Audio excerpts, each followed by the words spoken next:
People say, why should I vote? What difference does it make? Can you give me an example or give me a situation in your community or things you were involved in, that elections which made a difference in people's lives and why people should vote? Andrew? Sure. So I think a good example, and this ties into what Chris was talking about, is what we've seen here in Lebanon County over the last 3 election cycles. So in 2008 and in 2012, we saw very strong turnout, particularly among the Latino community, but among Democrats more broadly as well. And it had a real impact on the presidential vote. What we saw here in Lebanon County was repeated all across the country. And if you look at the comparison, the 2010 race, which Chris also referenced, when we saw much lower turnout among Democrats, including Latinos, we saw a very different result. And if you look at the results of those elections, I think you can see what impact that had in people's lives on the ground. After 2008, after 2012, there's a reason that our political leaders in Washington are talking about immigration reform right now and are trying to get that done. If we had not had the result we had in this past election, if we had not had the turnout we got in the past election from Latino voters, we would not be there. Now, immigration is not the most important issue for most Latinos. As everyone's pointed out,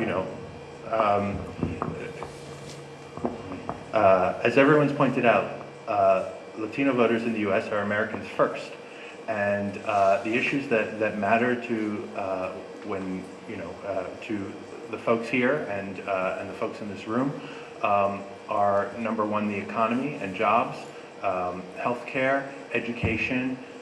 Immigration is not the number one issue on the list, but it is an issue that's important to a lot of families. And if we so talking about immigration is not a substitute for talking about other issues that matter to our families.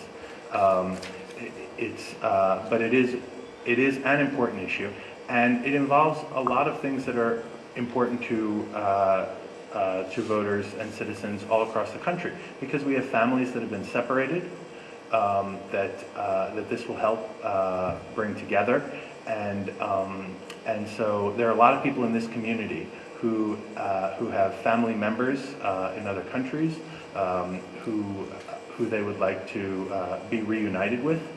They'd like to have the ability to travel back and forth, and so I think what we've seen in the last 3 elections is a big difference in what happens and what kind of policies we see and what impact that has on people in people's lives.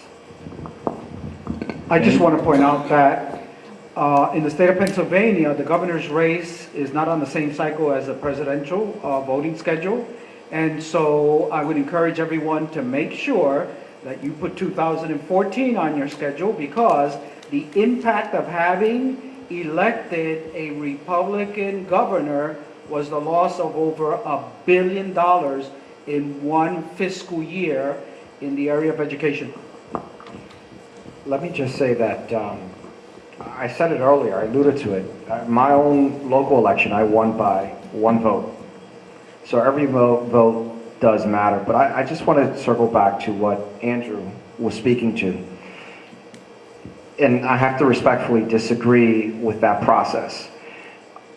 The mere fact that when Organize for America did come into our communities, what they tend to do is set up shop, create a lot of enthusiasm, a lot of momentum, a lot of big money, and the very next day, once the outcome is what they want, they leave town. So we have to own that. Local elections are won locally. National elections are won locally. And that's why I do agree with what Tatiana said. It's up to us to own our local elections and to make sure that we're winning this, not to wait into some national big party is going to come in and really rejuvenate our communities, or wait into the state. We have to own the fact that we have Governor Corbett today, the fact that we had a great candidate by the name of Dan Honorado, which we both were involved. I was in statewide urban outreach.